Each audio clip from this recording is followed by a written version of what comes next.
జనసేన అధినేత AP deputy CM Pawan Kalyan 3 రోజుల నుంచి తిరుమలలోనే ఉన్నారు. తిరుమల లడ్డు వివాదం చెలరేగిన తర్వాత ప్రాయశ్చిత్త దీక్ష చేపట్టినటువంటి పవన్ కళ్యాణ్ నిన్న స్వామివారిని దర్శనం చేసుకుని దీక్ష విరమించినటువంటి విషయం అందరికీ తెలిసిందే. ఈరోజు సాయంత్రం 4 గంటలకు ఆయన తిరుపతిలో భారీ బహిరంగ సభ ఏర్పాటు చేయబోతున్నారు. ఈ సభలో వారాహి డిక్లరేషన్ ప్రకటిస్తాం అని చెప్పి ముందుగానే తెలియజేయడం జరిగింది. సో ఈ నేపథ్యంలోనే ఎన్నికల తర్వాత పవన్ కళ్యాణ్ నిర్వహిస్తున్నటువంటి మొట్టమొదటి బహిరంగ సభ కావడంతో ఎక్కువగా చుట్టుపక్కల ప్రాంతాల నుంచి రాయలసీమ ఏరియా నుంచి భారీ స్థాయిలో పార్టీ కార్యకర్తలు కావచ్చు, పవన్ కళ్యాణ్ అభిమానులు కావచ్చు తరలి వచ్చేటువంటి అవకాశం కనిపిస్తుంది.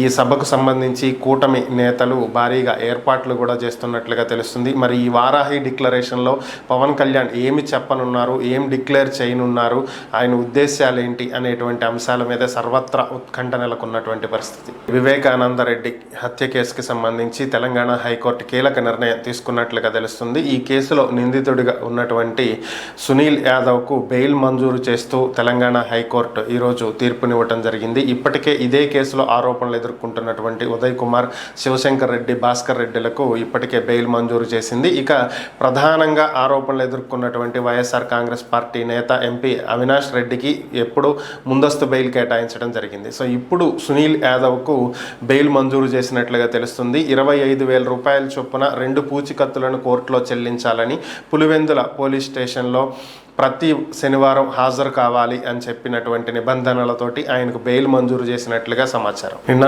తెలంగాణ మంత్రి కొండా సురేఖ అటు కేటీఆర్ గురించి అలాగే సమంత నాగచైతన్య విడాకుల అంశం గురించి ప్రస్తావించినటువంటి అంశాలందరికీ తెలిసిందే. ఆమె చేసినటువంటి వ్యాఖ్యలు అటు రాజకీయాల్లోనే కాకుండా ఇటు తెలుగు సినీ ఇండస్ట్రీలో కూడా ఒక సంచలనమైనటువంటి ప్రకంపనలు సృష్టించాయి. దీంతో సినీ నటుడు నాగార్జున స్పందించడం జరిగింది. ఆయన ఎక్స్ వేదికగా ఒక పోస్ట్ చేయటం జరిగింది. గౌరవనీయులైనటువంటి మంత్రివర్యులు కొండా సురేఖ గారికి రాజకీయాలకు దూరంగా ఉండేటువంటి సెలబ్రిటీలు, సినీ ప్రముఖుల వ్యక్తిగత అంశాల గురించి, వాటి విషయాల గురించి మాట్లాడవద్దని, వాటిని మీ ప్రత్యర్థులను విమర్శించుకోవటానికి వారిని ఈ సెలబ్రిటీలను ఉపయోగించుకోవద్దు అని చెప్పి ఆయన చాలా సున్నితంగా చెప్పడం జరిగింది.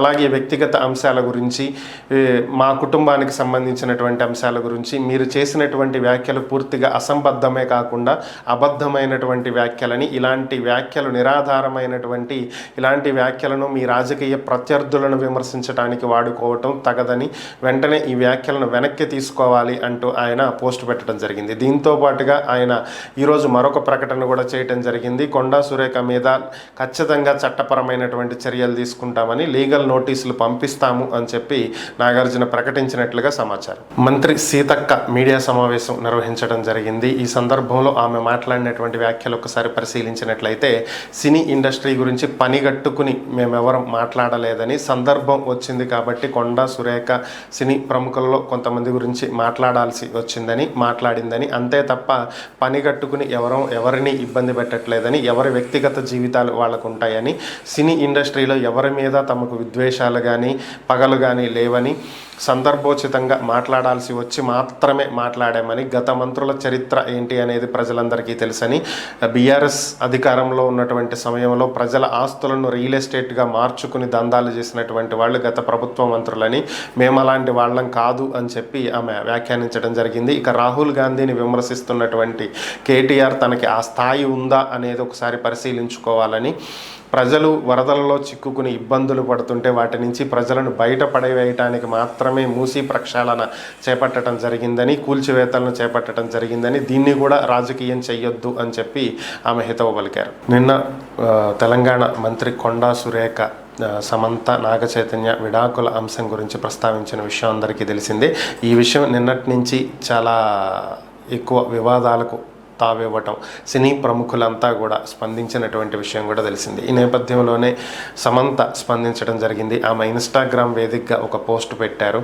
తన విడాకుల అంశం అనేది చాలా బాధాకరమైనటువంటి అంశమని, దురదృష్టకరమైనటువంటి సంఘటనని, ఒక మహిళ బయటకు వచ్చి నిలబడి పోరాడి నిలదొక్కుకోవటం అనేది చిన్న విషయం కాదని, అది తన వ్యక్తిగత విడాకులు అనేవి తన వ్యక్తిగత అంశమైనటువంటి నేపథ్యంలో దీని గురించి ఇతర వ్యక్తులు ఊహాగానాలు చేస్తూ మాట్లాడటం సరికాదని, తన వ్యక్తిత్వాన్ని కించపరిచే విధంగా మాట్లాడటం తగదని చెప్పి ఆమె హితవు పలకటం జరిగింది.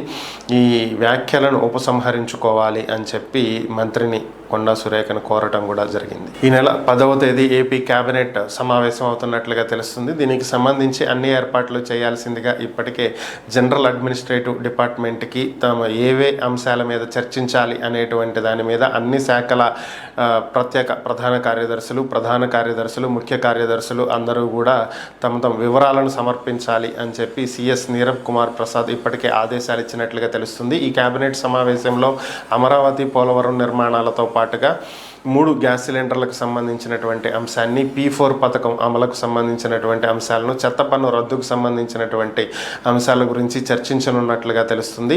కేబినెట్ వీటి మీద ఒక నిర్ణయం తీసుకునేటువంటి అవకాశం ఉన్నట్లుగా ప్రస్తుతం మనకున్నటువంటి సమాచారం. నిన్న కేటీఆర్, సమంత, నాగచైతన్య గురించి వివాదాస్పదమైనటువంటి వ్యాఖ్యలు చేసినటువంటి తెలంగాణ మంత్రి కొండా సురేఖ తన వ్యాఖ్యలను వెనక్కి తీసుకుంటున్నట్లుగా ప్రకటించడం జరిగింది. నిన్న ఎక్స్ వేదికగా పోస్ట్ చేసినటువంటి ఆమె ఈరోజు మీడియా సమావేశం నిర్వహించి తెలియజేయటం జరిగింది. ఆ కుటుంబం పడినటువంటి బాధ తనకు అర్థమైందని, వారు రియాక్ట్ అయినటువంటి విధానం తనకు అర్థమైందని చెప్పి ఆమె ఈరోజు మీడియా సమావేశంలో తెలియజేశారు. సమంత పెట్టినటువంటి పోస్ట్కి రిప్లై ఇస్తూ ఆమె నిన్ననే తన వ్యాఖ్యలను వెనక్కి తీసుకుంటున్నానని, ఒక మహిళ ఒంటరిగా బయట ఉండి తనకు తానుగా నిలదొక్కుని తన కాళ్ళ మీద తాను నిలబడినటువంటి తీరు సమంతను చూస్తే తనకు ఆదర్శం అని చెప్పి తెలంగాణ మంత్రి కొండా సురేఖ తెలియజేయటం జరిగింది. దీంతో పాటుగా తాను కేటీఆర్ని విమర్శించటమే తన లక్ష్యమని, కేటీఆర్ గురించి అసలైనటువంటి నిజాలను బయటపెట్టడం తన లక్ష్యమని, అంతే తప్ప సమంతని, నాగచైతన్యని లేదా నాగార్జున కుటుంబాన్ని దీంట్లోకి లాగటం, విమర్శించటం తన ఉద్దేశ్యం కాదని, మహిళల పట్ల కేటీఆర్కి ఉన్నటువంటి నిబద్ధత ఎలాంటిది అని తెలియజేసేటువంటి ప్రయత్నంలో జరిగినటువంటి పొరపాటే తప్ప మరొకటి కాదు, తన వ్యాఖ్యలను తాను వెనక్కి తీసుకుంటున్నానని చెప్పి కొండా సురేఖ తెలియజేశారు. ఇప్పటికే కలకత్తా ఆర్జికర్ ఆసుపత్రిలో ట్రైనీ డాక్టర్ మీద జరిగినటువంటి ఉదంతం తర్వాత దేశవ్యాప్తంగా డాక్టర్లకు భద్రత లేకుండా పోతుంది అనేటువంటి వాదనలు వినిపిస్తున్నటువంటి వేళ ఢిల్లీలో మరొక దుర్ఘటన జరిగింది. ఢిల్లీలో 2 వ్యక్తులు ప్రథమ చికిత్స చేయించుకోవటానికి ఆసుపత్రికి వచ్చినట్లుగా రావడం జరిగింది. ట్రీట్మెంట్ అనంతరం డాక్టర్ జావేద్ని కలవాలి అని చెప్పి వారు కోరినట్లుగా సమాచారం. ఆయన క్యాబిన్లోకి వెళ్ళిన వెంటనే తుపాకీ శబ్దం వినిపించిందని, అక్కడ ఉన్నటువంటి వాళ్ళు అక్కడికి వెళ్లేలోపు దుండగులు పారిపోవటం జరిగింది అని చెప్పి తెలియజేశారు. దీని మీద కేసు నమోదు చేసుకున్నటువంటి పోలీసులు విచారణ జరుపుతున్నట్లుగా తెలుస్తుంది. ట్రీట్మెంట్ కోసం వచ్చినట్లుగా వచ్చి 2 వ్యక్తులు ఒక డాక్టర్ని హత్య చేసి పారిపోయినటువంటి ఘటన ఒక్కసారిగా మొత్తం దేశవ్యాప్తంగా ఉన్నటువంటి వైద్యులలో ఒక భయాందోళనని క్రియేట్ చేసినటువంటి పరిస్థితి. పశ్చిమాసియాలో నెలకొన్నటువంటి ఉద్రిక్త పరిస్థితుల నేపథ్యంలో పెట్రోల్ ధరలు పెరగనున్నాయనేటువంటి వార్తలు వినిపిస్తున్నాయి. దాదాపుగా ప్రపంచంలో 80% వరకు ఉన్నటువంటి దేశాలన్నీ కూడా ఇరాన్ నుంచి సప్లై అవుతున్నటువంటి పెట్రోల్ మీదే, క్రూడ్ ఆయిల్ మీదే ఆధారపడి ఉన్నాయి. ఈ నేపథ్యంలోనే ఇరాన్, ఇజ్రాయిల్ మధ్యలో ఉద్రిక్త పరిస్థితులు, యుద్ధ వాతావరణం కమ్ముకున్నటువంటి నేపథ్యంలో క్రూడ్ ఆయిల్ ధరలు భారీగా పెరిగేటువంటి అవకాశం ఉంది అనేటువంటి వార్తలు వస్తున్నాయి. క్రూడ్ ఆయిల్ ధరలు ప్రస్తుతం బ్యారెల్కు 71 రూపాయలుగా ఉన్నాయి. 1-2 రోజుల్లో ఇవి 75 నుంచి 80 రూపాయల వరకు పెరిగేటువంటి అవకాశం ఉన్నట్లుగా తెలుస్తుంది. ఇదే గనక జరిగితే మన దేశంలో కూడా పెట్రోల్, డీజిల్ ధరలు భారీగా పెరిగేటువంటి అవకాశం ఉంది అనేటువంటి వార్తలు వినిపిస్తున్నాయి. ఇజ్రాయిల్, ఇరాన్ మధ్య ఉద్రిక్త పరిస్థితుల నేపథ్యంలో ఇజ్రాయిల్ ప్రధాని బెంజమిన్ నెతన్యాహు కీలకమైనటువంటి వ్యాఖ్యలు చేయటం జరిగింది. ఇరాన్ తమ మీద 200 క్షిపణులతో దాడులు చేసినప్పటికీ కూడా ఐక్యరాజ్య సమితి దీని మీద ఖండించకపోవడంతో ఐక్యరాజ్య సమితి అధ్యక్షుడు, సెక్రటరీ జనరల్ గుటెరస్ను వాళ్ళు నిషేధిస్తున్నట్లుగా ప్రకటించడం జరిగింది. గుటెరస్కి ఇజ్రాయిల్లో అడుగుపెట్టేటువంటి అర్హత లేదని, ఇంత నరమేధానికి ఇరాన్ పాల్పడుతున్నప్పటికీ నిబంధనలను ఉల్లంఘించి 200 క్షిపణులు మా దేశం మీద ప్రయోగించినప్పటికీ కూడా ఐక్యరాజ్య సమితి దీని మీద స్పందించకపోవటం, గుటెరస్ ఈ విధంగా ఈ దాడులకు పాల్పడేటువంటి వాళ్లకు తీవ్రవాదులకు సపోర్ట్ చేస్తున్నట్లుగా అనిపిస్తుందని, కాబట్టి దీన్ని మేము ఖండిస్తున్నాము, ఆయనకు ఇజ్రాయిల్లో అడుగుపెట్టేటువంటి అర్హత లేదు అని చెప్పి ప్రకటించడం జరిగింది. ఖచ్చితంగా ఇరాన్ మీద ప్రతీకార దాడులు చేసి తీరుతామని, దీనికి పగ తీర్చుకుంటాము అని చెప్పి ఆయన మరొకసారి ప్రకటించారు. తమకు మద్దతుగా నిలిచినటువంటి అమెరికాకు ఆయన ధన్యవాదాలు తెలియజేశారు.